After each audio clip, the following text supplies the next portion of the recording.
廿幾年前我未移民嘅時候呢，我隔離有一位鄰居，咁佢本身呢就係一個唔需要返工嘅媽媽嚟嘅，所以佢當然照顧佢嘅仔女啦。咁佢只得一個女嘅啫，咁佢全職母親嚟嘅。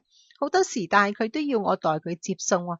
點解呢？因為佢有耳水不平衡嘅問題，所以一發作時候呢，佢就暈咧，起唔到身，咁就要我帶佢個女呢就落去下邊坐保姆車啊，同埋湊翻佢翻上嚟屋企噶。咁啊，當然義不容辭啦。咁啊，好彩我自己本身冇呢個問題，但係佢都幾嚴重噶。佢一發生嘅時候咧，真係做唔到嘢，瞓響度，咁就等佢先生放工咧，就扶佢落樓梯，先至可以去見醫生嗰度診治啊、食藥啊咁處理嘅。咁喺冇幾耐前咧，咁我就又撞到一位朋友。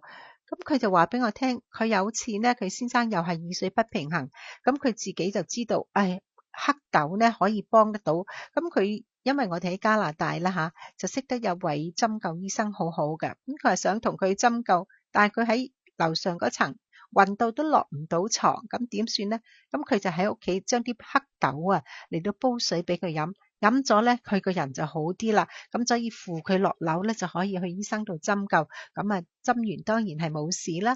咁後來又有人話俾我哋聽，原來黑豆真係好有效嘅。而講呢件事嘅朋友咧，竟然係傳自喺香港好出名嘅一位紅伶龍劍生小姐，佢傳出嚟嘅。嗰位筆者寫呢個嘅個案嘅筆者咧，就話係龍劍生小姐咧，希望佢將呢個嘅秘方啊，話俾多啲人知，因為佢哋咧係喺佢喺溫哥華啦，咁就喺 Food Bank 嗰度做義工。當時有一位朋友咧，因為耳水不平衡，就要入咗醫院。咁所以咧，龍劍生就話：哎呀，你哋邊個有耳水不平衡咧？你就要用一個咁嘅秘方啦。而呢一個秘方咧，就香港嘅好出名嘅一位亞一鮑魚楊冠一師傅咧介紹俾佢嘅。咁佢亦將呢個秘方俾咗好幾位朋友試，試完之後咧，呢個毛病都好翻晒。咁所以咧，而家咧就佢有責任要同大家分享，寫喺個專欄度。咁所以我哋好多人都睇得到呢一個嘅信息。